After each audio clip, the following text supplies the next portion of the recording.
Probably the closest call I ever had actually had to do with my own pilot error. And it's a kind of a decision that is almost, I'm not going to say it's common, but it's not real uncommon for a pilot to try to take a chance to, here's how it went. We're flying supplies from the down at the South China Sea beach up to this mountaintop, and the mountaintop was probably 1,500 feet in the air. Hot day, and we'd been hauling supplies to this thing. And again, it was one of those deals where the little ledge that you land on is here, and the wind comes around from the front and the back, and the wind was out of the side, and you'd land it a different way each time. So I'm looking at, it's toward the end of the day, and we're getting low on fuel. Now, when you get low on fuel, you can carry more weight, obviously. And it looks like 2 loads left, maybe a load and a half on the ground. So, and if we have to go refuel, it's about 45 minutes up the beach to get fuel, 45 minutes back to get that last load. Load it up, I said. Let's see if we can pick it up to a hover. So we loaded everything up, and I couldn't pick it up to a hover. A hover is 3 feet off the ground. I could get the skids light, and I could move the helicopter, because when you're if you don't pick it up any higher than that, the wind from your blades will push down, and you can get that helicopter up. So I just got it up off the ground, and I could start moving it. And if I could move it fast enough, you hit what is transitional lift, it's called. It's maybe 15, 20 knots if you're going into a wind, whatever. And then all of a sudden you're flying. And so I could get that thing up, and I could just skid it along the ground. I got the transitional lift, and I flew, and it barely got elevation. But as long as I was getting up there, I could start easing off on the power, and I was flying. And so I circled all the way up. Now I'm going to land this overloaded pig 1,500 feet higher. Now the air is thinner up there, so you don't have as much lift. And I have a pad, and this was a really skinny pad, from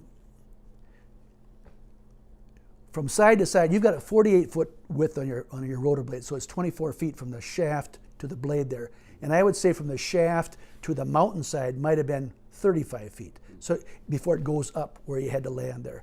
And from front to back, and it was a drop-off, and I mean a serious drop-off of maybe 300 feet to a valley. And there was mountains all the way around this thing. And so I'm looking, I fly around it, and the windsock is coming, and so it's coming around this side of the thing, so I'm going to land this way. So I set up for a fairly steep approach, because I'm overloaded. I've got a steep approach. And I want to be able to land and go right to the ground. And so I'm coming in at a steep approach, and I'm just focused on that landing pad, and I'm going, this thing should be, I'm pulling power. I'm slowing down, I'm pulling power, and all of a sudden I'm looking up, and I'm not slowing down. I look in the windsocks going the other direction. I'm landing downwind 1,500 feet higher than I couldn't fly it. I couldn't hover down there. Right. Now I'm landing downwind, and I'm so committed far in here, there's not enough room for me to drop the power and go around. I've already pulled in half of my power, and if I try to drop the power and fly, I'm going to run into the side of that mountain, and there's no place else to go, because there's mountains all the way around this thing.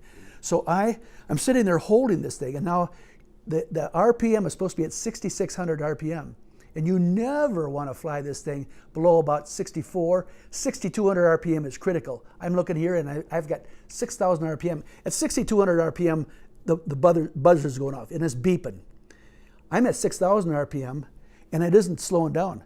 And I can't pull anymore. If I pull anymore, I run on the left pedal, and then the thing is going to turn. So I'm sitting there holding it, and I'm just going into the ground. And I know if I hit and bounce, I'm going right over the edge. So I flare this thing. Now, if you can kind of imagine, here's the helicopter. The helicopter's coming in here. I flare it. And fortunately, because there was just a drop-off here, I could flare it almost on end. Otherwise, my tail rotor would have been in the ground about 4 or 5 feet. But I flared this thing. I caught the back of my skids right at the edge of this cliff, and it leaned forward, it rocked forward, and slid and I look down through my chin bubble, and I'm looking about 400 feet down. About 3 feet of my front part of my skids are off that thing, and I crank up all the power and back it onto that pad. And my door gunner and my crew chief and my co-pilot looked at me like, you dumbass, you just about killed us. And I did just about kill us all, just to save some time.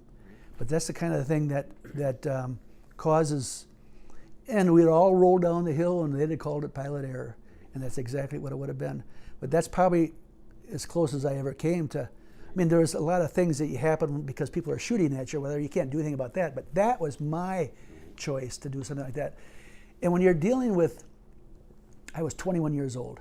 When you're dealing with some of those kids that are flying those helicopters, they're 19, 20, 21, 22 years old. A lot of those people at that age think they're bulletproof, don't make the best decisions in terms of safety. That's probably why the government puts them in war zones. And it's, but that's one I often think about as well. It makes me think about how lucky I am just to have got by something that I probably shouldn't have survived.